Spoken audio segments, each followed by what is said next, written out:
Welcome to Resilience Development in Action, where strength meets strategy and courage to help you move forward. Each week, your host, Steve Bisson, a therapist with over 2 decades of experience in the first responder community, brings you powerful conversations about resilience, growth, and healing through trauma and grief. Whether you're navigating the complex journey of grief, processing trauma, or seeking to build resilience in high-stress environments, this podcast is your trusted companion. From first responders facing daily challenges, to emergency personnel managing critical situations, to leaders carrying the weight of difficult decisions, we're here to support your journey. Through authentic interviews, expert discussions, and real-world experiences, we dive deep into the heart of human resilience. We explore crucial topics like trauma recovery, grief processing, stress management, and emotional well-being. Our conversations bridge the gap between professional insight and practical application, offering you tools and strategies that work in the real world. Join us as we create a space where healing is possible, where grief finds understanding, and where resilience becomes your foundation for growth. This is Resilience Development in Action with Steve Bisson. Alors, bonjour tout le monde. Hi, everyone. Welcome to episode 206. If you haven't listened to episode 205, go back and listen to Charlie Powell talk about Healing Heroes, where it's going to be released theatrically soon. And yes, I am planning on going to Cancun. But for episode 206, we're going to talk to Cindy Doyle. So someone I met through Facebook, and we had a great conversation there, and I wanted her to join us. She is the founder of Code for Couples. She has a great podcast. Go listen to it. She's a licensed professional counselor and a retired police spouse. She's author of Hold the Line, the essential guide to protecting your law enforcement relationship, as well as she has a unique voice that talks about the challenges faced by law enforcement families. She actually has that personal experience, which is even better. And we're going to talk about all that. So here is the interview.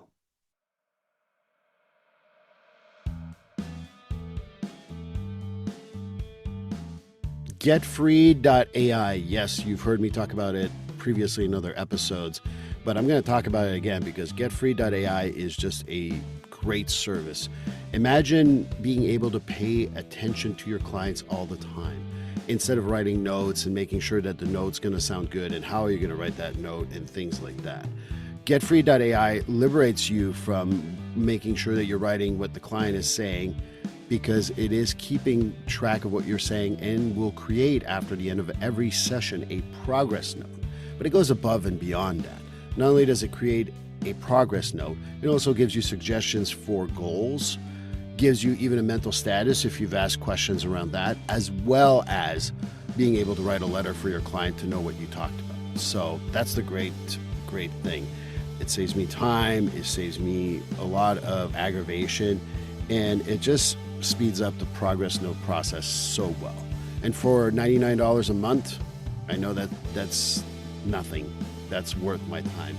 That's worth my money. You know, the best part of it too is that if you want to go and put in the code Steve50 when you get the service, at the checkout code is Steve50, you get $50 off your first month. And if you get a whole year, you save a whole 10% for the whole year. So again, Steve50 at checkout for GetFree.ai will give you $50 off for the first month. And like I said, get a full year, get 10% off, get freed from writing notes, get freed from always scribbling while you're talking to a client, and just paying attention to your client so they win out, you win out, everybody wins. And I think that this is the greatest thing. And if you're up to a point where you got to change the treatment plan, well, the goals are generated for you. So GetFree.ai, code Steve50 to save $50 on your first month. Well, hi, everyone, and welcome to episode 206. You know, with the rebranding, I really was looking for people who have a lot of experience with first responders, grief, trauma, and all that. And Cindy Doyle, who has a great podcast called Code for Couples. And if you don't know what Code 4 means, you probably shouldn't be listening to this podcast.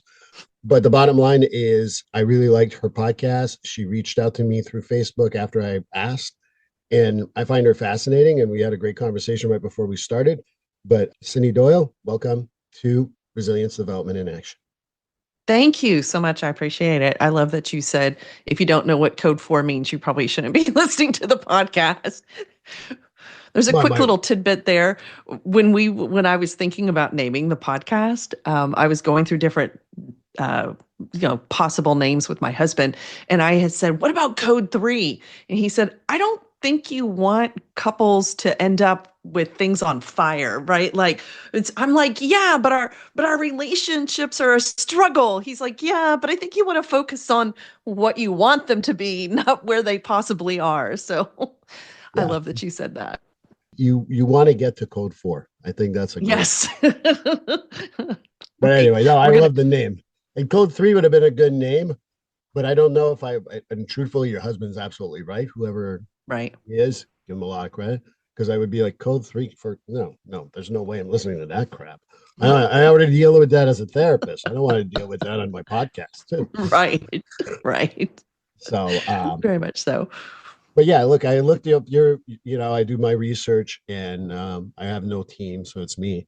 Did my research, listen to your podcast, really, like for the record, you, if you've ever listened to my podcast, I never say something I don't mean. She is now in the like and subscribe button on my podcast list. So that's Wow. how Thank good you. it is. And then there's not like, if I don't say something like, hopefully you don't know me well, Cindy, but I always say the truth. I don't like to lie to my audience because I think that's the shittiest thing you could ever do. But anyway, feel like I've known you, but I don't think my audience knows you yet. So how about you introduce yourself? Sure.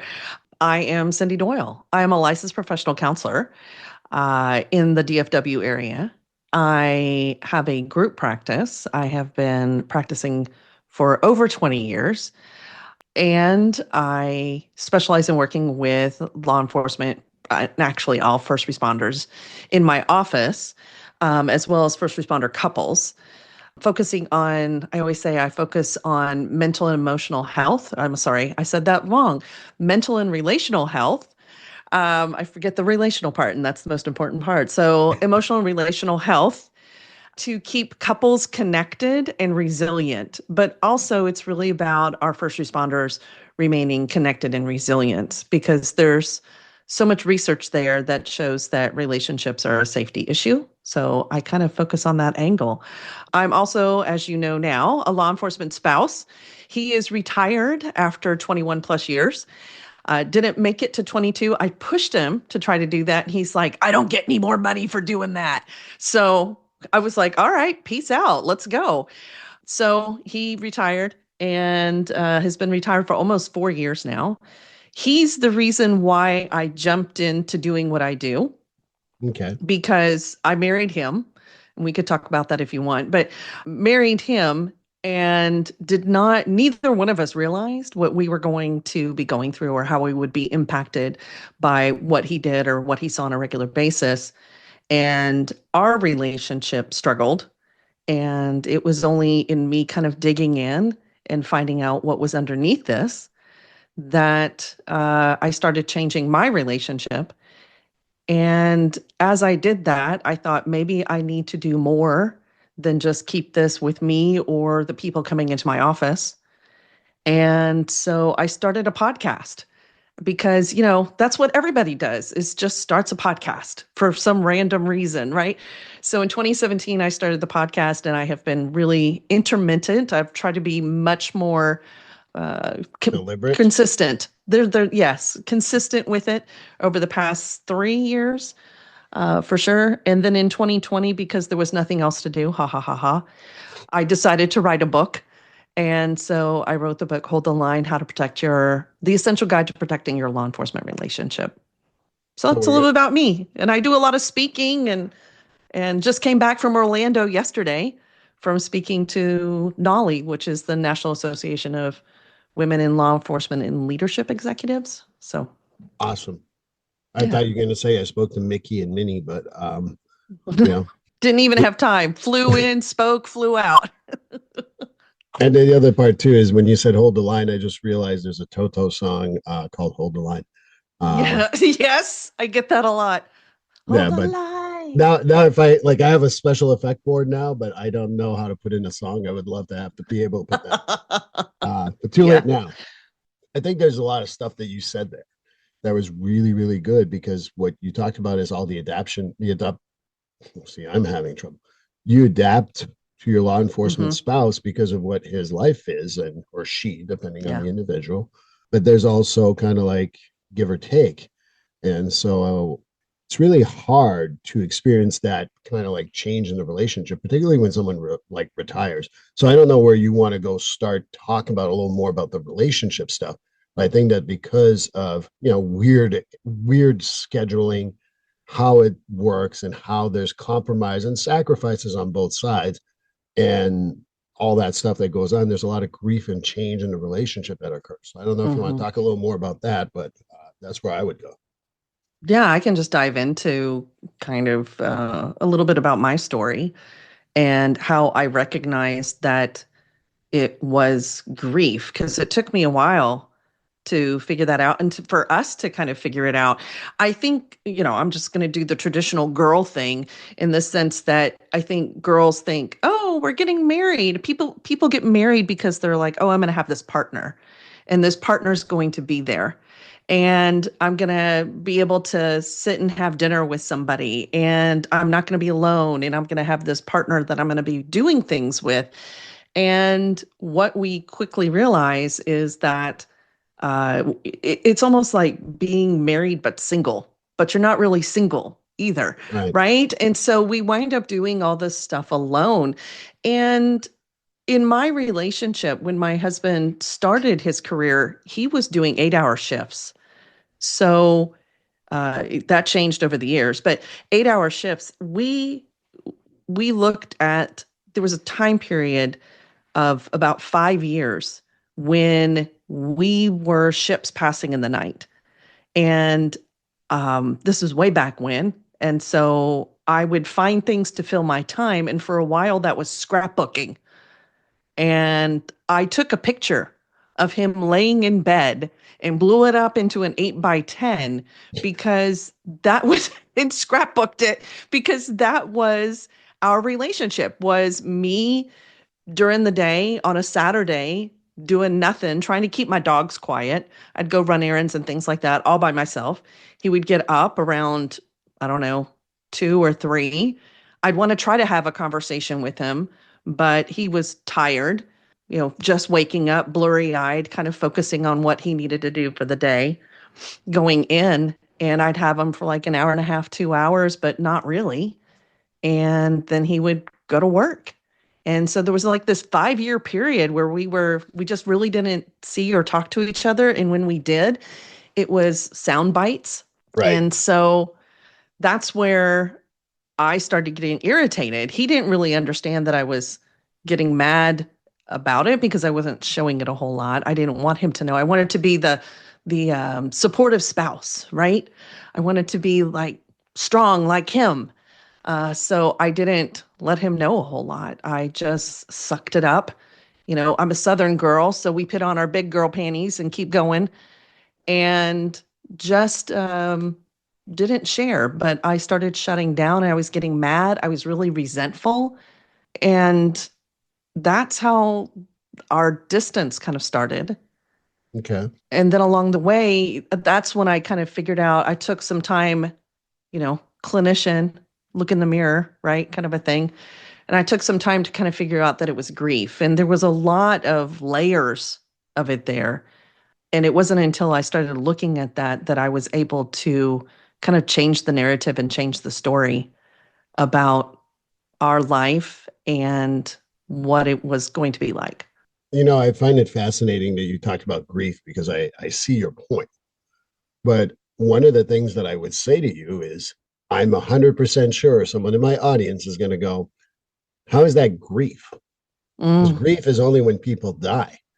And mm-mm. so, and obviously I do have, people who will get a little more, and I'm not trying to put them down.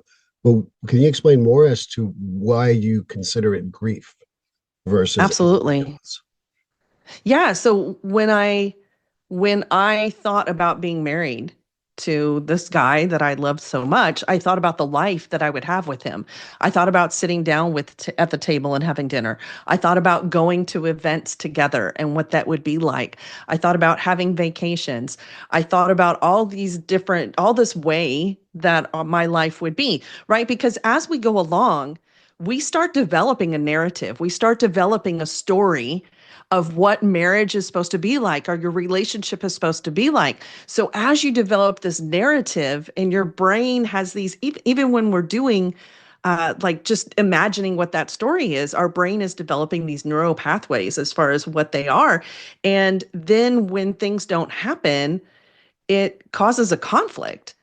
And I had to stop and look at what I thought it was going to be and feel sad about Mhm. not having that life that I thought I was going to have before I could move to the life that I did have. I hope that makes sense. So, as a spouse, it can be really weird because you show up at events and people are like, "Oh, are you really married? Why can't he get off work?"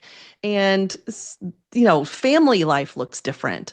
We weren't able to have children, but so many other first responder families have kids. And I don't think people have kids and think, gosh, I can't wait to be a solo parent while you're at work, right? So there's these aspects where we imagine what life is going to be like. And when it's not that way, we develop resentment and we have to grieve what we thought we were going to have before we can move into that acceptance. And I think that to me that makes perfect sense because you talked, there's too many things you said that I really resonated. It's the narrative we created, right? I Mhm. mean, and if people don't believe in what narratives are, you put on this podcast expecting a certain thing. Did it occur or not? I don't know. But the narrative is, Mhm. oh, Cindy and Steve are going to be the most interesting people I've ever met. To, oh my God, this is going to be so fucking boring about couples and is going to Mhm. blame the first responder, cop, whatever. Reality was going to be somewhere in between anyway.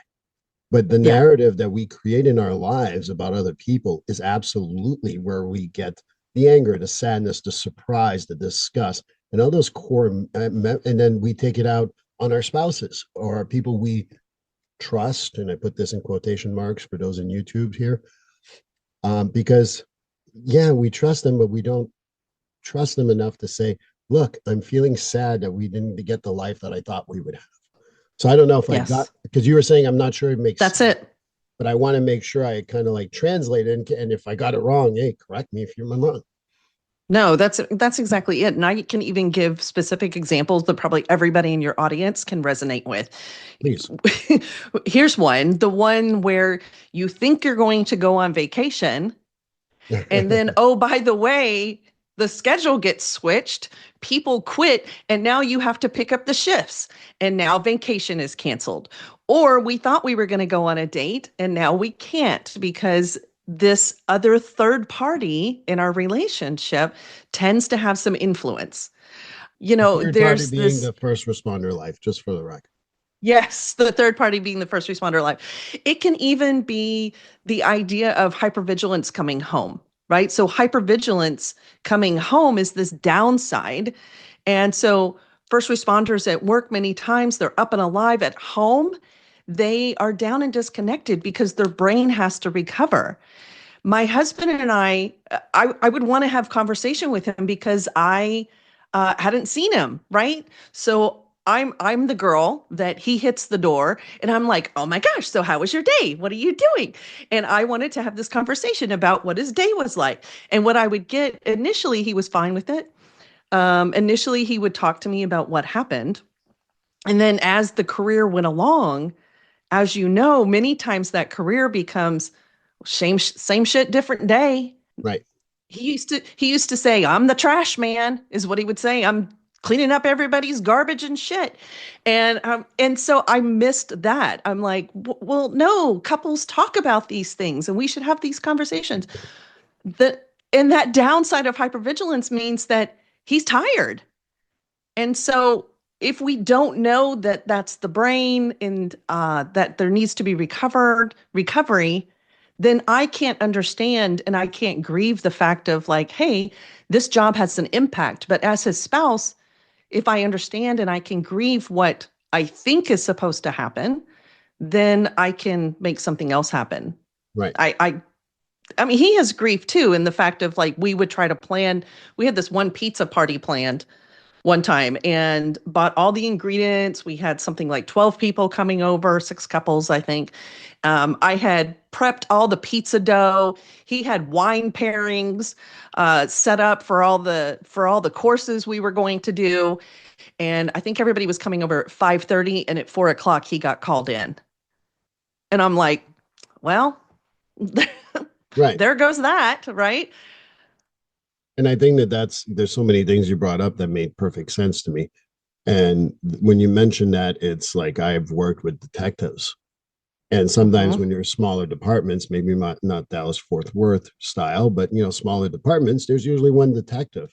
And if the call comes in on your day off, well, we only have one detective. So yeah, pizza That's it. party or not, fuck you. You gotta go to your call. And that affects a whole lot of people. And there's a lot of grief and loss with that.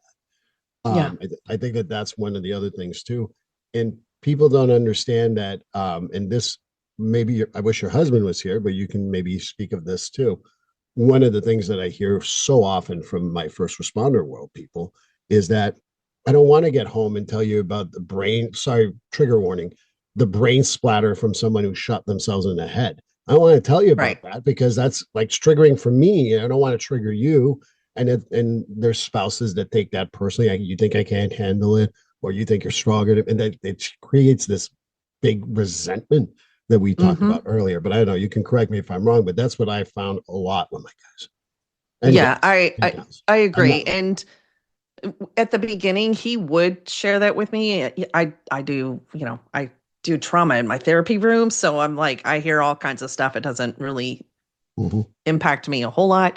But there's things that he doesn't want to recount. And so I didn't know different stories. He would tell me some stories. And then I found out after he retired, actually, we were doing a podcast together about grief. And he started talking about how when he went to therapy to work through some of the incidences. And he starts talking about this incident. And I looked at him and I said, "You never told me about this." He said, I didn't want you to know everything. I didn't want you to have to think about and see everything that I saw. I wanted to protect you. And I didn't want to have to think about it myself. So there are stories that he shares. And then there's just gaps where I may not know. And that's also grief that he has a part of his world that I'll just never know. Right. And he does that to protect me. But at the same time, as a relationship, it's kind of sad. Like we can't share everything or we don't choose to share everything.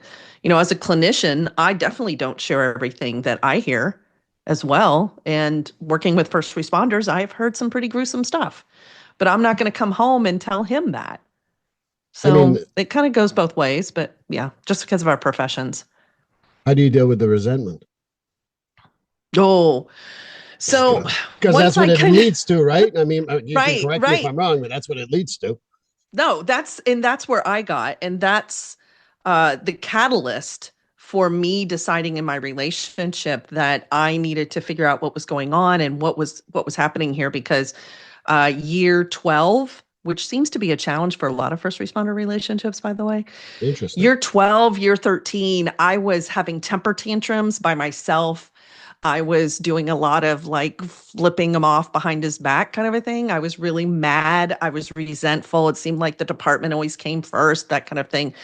And I was irritated, I think, because I didn't have a quote unquote normal life like my friends did. And so I blamed him a little bit as opposed to taking ownership and looking at my expectations.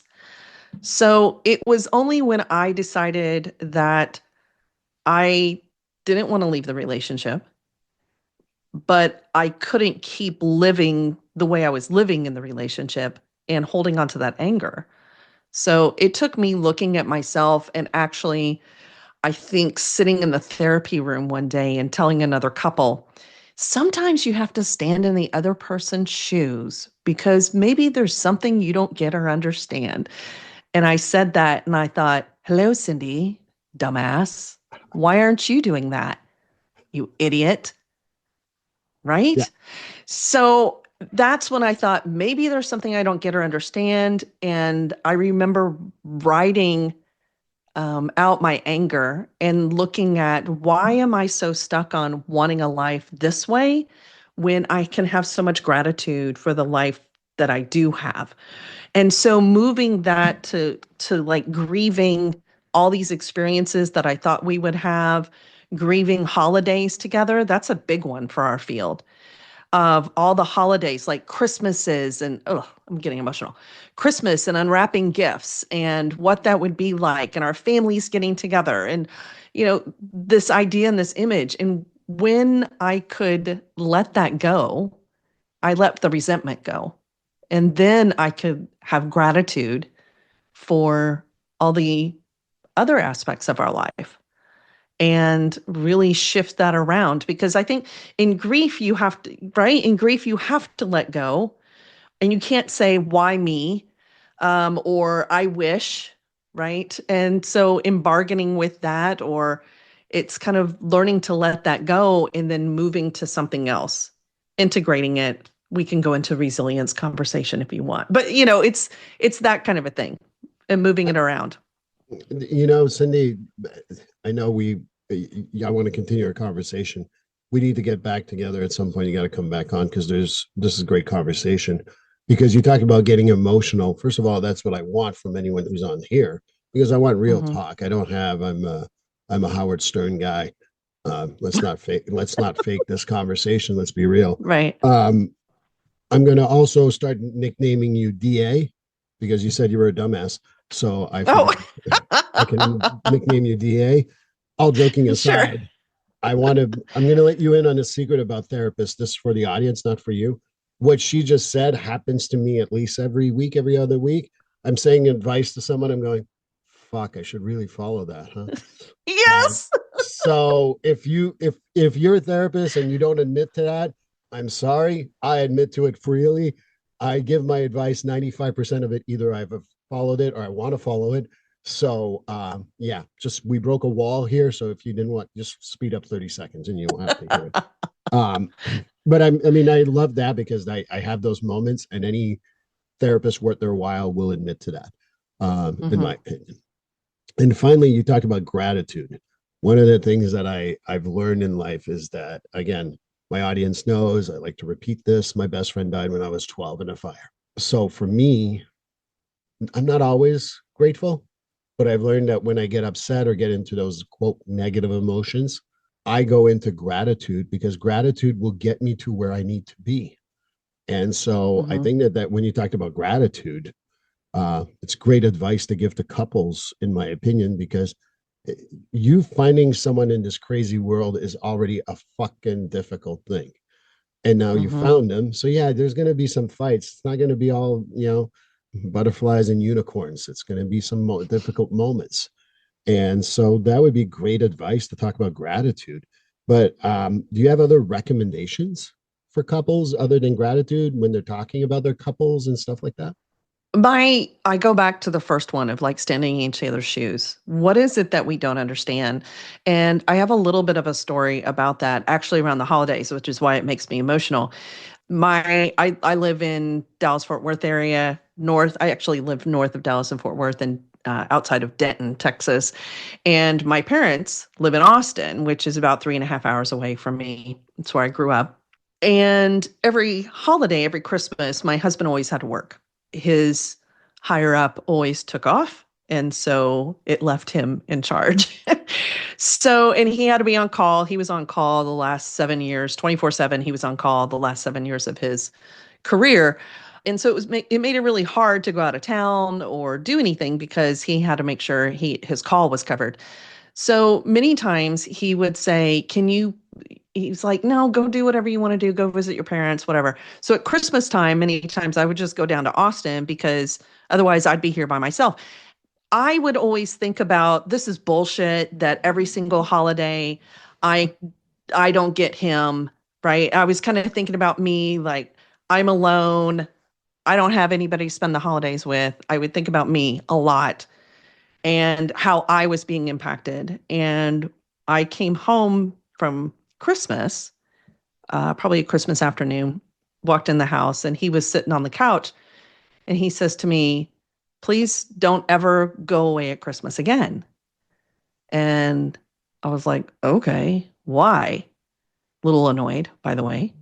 And I he get it. said, because every Christmas Eve, I sit in my patrol car and I watch all the lights come on. And I think about how people are getting together and getting around a table and eating with their families and laughing and opening presents. And I feel so alone in that moment. And then I come home and the house is dark and you aren't here. And it just emphasizes again how I'm alone. And I thought, wow, I'm a real asshole because I never thought about that and what it might be like for him to come home alone on such a meaningful holiday. He grew up in a big family and his holidays were full of his sisters and noisiness when they get together. They are a noisy Irish Italian family, if that explains any of that. And so to come home and to be dark and or even in the morning, right? And just nobody's there, it just emphasizes that. And that's when I started to realize that. So I would say perspective taking is one of the biggest things that we can do is try to understand where the other person may be, even though they might not be verbalizing it. A lot of times we are reacting to our story or what we interpret is going on instead of thinking about what our partner is doing. That can help with resentment as well, that you're doing this together. You're not just doing it by yourself, hopefully. Right. Hopefully, you're both going through this together in a different way. So perspective taking is a big one. I think the other Can I just really stop you difficult. for a second? Because I want to Yeah. throw in another idea. You mentioned Austin, and one of my favorite authors is Brene Brown. Oh yeah. I love Brene. She's Did my you know my. I'm certified in her work? Oh, I didn't know that. Brene, like Yeah. the Dare to Lead part, or everything else.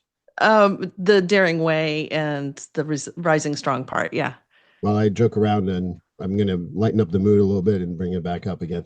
Yeah. I joke around with my girlfriend. She's my pass, and she's like, most people will choose like a hot, attractive actress. You got Brene Brown as your pass. I'm like, yep, that's my pass because I love Brene so much. Um, and her husband's name is Steve, so there's no Uh-huh. transition whatsoever. It's the same name. There you go. But I talked about the narrative, and I thought that was a great point. The narrative that he had was, you abandoned me on Christmas Eve and Mm-hmm. Christmas Day. And your narrative Mm-hmm. is, fuck him, I'm not fucking around my holiday because he's Mm-hmm. working. And when we Mm-hmm. think about the stories we tell ourselves, and that's my shout out to Brene Brown, that's Yeah. exactly where the issue occurs, is that we tell Mm-hmm. ourselves a story about something, and yet we never, like you say, put yourself in someone else's shoes, and the empathy, sorry to put in a little therapy here, but sitting in that empathy and that is just amazingly, that's the best advice I heard, because I think that that's what I tell people when I get really angry. I tell myself, okay, what's the story I'm telling myself about this? And it Mm-hmm. so helps me to bring me back. I'm not 100% good at it, and there's no claim that I am. However, learning to get that narrative and thinking about the other person's narrative is so important. So I apologize for interrupting. I know you were going to give some other No. advice, but I thought that was important for me to name not only Brene Brown, who, if she ever listens to this, shout out, but love her, absolutely love her. And the narrative and the stories we tell ourselves is usually our biggest downfall in a couple and in relationships in general. Yeah, I agree. And it's so important to look at that because then when you get out of your own story, it can help with that grief that you're feeling because it's like, oh, this can be a shared situation as opposed, and that really helped us. That helped the two of us to say like, man, there are aspects of this life that we chose together to be in this first responder world and the fact that we're going through this together and we can do this and resent it or we can do it and feel like, hey, we have some shared similar experiences. And that really helped us to let go, to move through the grief of the things that we have, the grief. And he'll talk about it in the sense that, he didn't get to spend time with me in the way he wanted to spend time with me. And that's one of his griefs. It's only now in retirement when now he has this medical stuff that happens because of, his career. And so he's not as healthy as he would have liked to have been. So we still go through those little griefs along the way. Yeah. So changing the story is a big part of it. Yeah, you let go of a story you told yourself. You will open yourself to opportunities to listen to other people and hear their story and not personalize it. But again, that's a little bit of, again, CBT. So I do apologize for more therapy here. But we'll keep on trudging ahead. And the advice I give to some couples is don't hear someone, listen to them. Mm, Because sometimes it's a lot more important, especially in first responder world. We tend to hear, but we don't listen. And that's the advice I give to some of the spouses as well as the first responders. I'm like, he or she is telling you something. hmm Don't just hear, just listen and pay attention to what that does. Don't go with your gut reaction when they say, you abandoned me, because that's a harsh sentence. Let them finish the thought of what that means and listen to that conversation. So that's the other advice I have. I don't know if you have other advice, but I'm just going to tag on to that one a little bit because I think many times we hear people's feelings and we take it personal, right? And so I think also first responders, that fight or flight aspect, it's automatic defense mechanism to like protect themselves because of the fight or flight. But it's I had somebody one time say, "Oh, I don't have to try it on for size. I just have to examine it." And I'm like, "Oh yeah." So I don't know if that makes sense. Like I just have to look at that. I don't have to like try it on and see if it fits and where it pinches and I don't like the way this fits, right? You don't have to try it on. You just have to look at the shirt and just go like, "Oh, I see that design on that. That's interesting." So that's one of my aspects of it. Weird, right. I know. I look at crop tops and I don't really have to put them on to say that ain't for me. And anyway, Right. I think the other advice I guess I would have for couples too is it's just kind of along the same lines of that gratitude aspect that I would say. It's like many times we have resentment for different aspects of what comes home. I can flat out admit that I didn't grow up with guns, but my husband carries one on a regular basis, right? And so I would think like, ugh, this is so ridiculous. You have to wear something with a belt because you've got to have a gun. This is so stupid. And like that kind of feeling would get in the way. And I don't know that I have necessarily grief around that, but I did have the resentment around it. And so, funny story, we were in Baltimore visiting, and I'm always like, "Do you have to carry?" And we're in Baltimore in the back of a cab, and I looked at him and I said, I kind of wish you were carrying right now. And he started laughing because I always give him a hard time, right? that's And fucking funny. so so there's these aspects where he will, because of who he is, he may say, do things to make me feel safer, or hey, you know what, you need to be paying attention. And I'll hear it as criticism as opposed to saying, oh, well, he's caring about me and doesn't want bad things to happen. Right now, even like with the carrying aspect, I look at it and I say, he wants me to be safe. He wants me to, he wants to be able to protect me. What would it be like if he wasn't able to protect me and we were out in public? He would live with guilt the rest of his life. So a lot of that is kind of spinning it around and having those conversations in that way. Yeah. That's why Austin is all the liberals and the rest of the Texas is different. But anyway, that's just my little joke about Texas. That's why we don't live in Austin, maybe. Well, I look like I want to wrap it up here, but I definitely want to hear more from you. Like, I'm not, this is not a empty offer.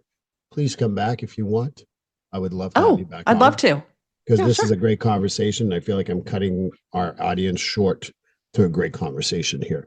But how about you tell me more maybe about either your podcast, your book, or both, or whatever, and where people can get that? Sure.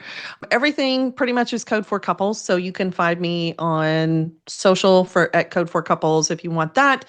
I'll give you my LinkedIn stuff. It's a little bit more complicated. My podcast is literally Code for number 4 couples. And my website is the same thing, code4couples.com. My book is Hold the Line, the essential guide to protecting your law enforcement relationship. And you can find it on any online retailer.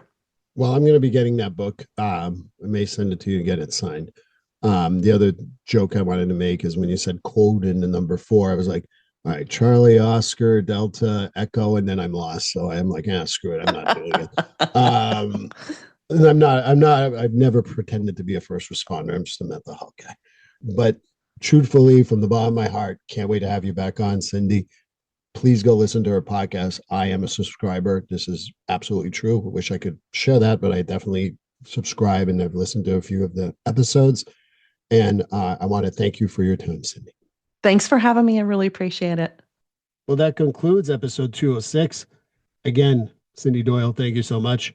And hopefully you join us for episode 207 with Elizabeth Eklund, and I hope to see you then. Please like, subscribe, and follow this podcast on your favorite platform. A glowing review is always helpful. And as a reminder, this podcast is for informational, educational, and entertainment purposes only. If you're struggling with a mental health or substance abuse issue, please reach out to a professional counselor for consultation. If you are in a mental health crisis, call 988 for assistance. This number is available in the United States and Canada.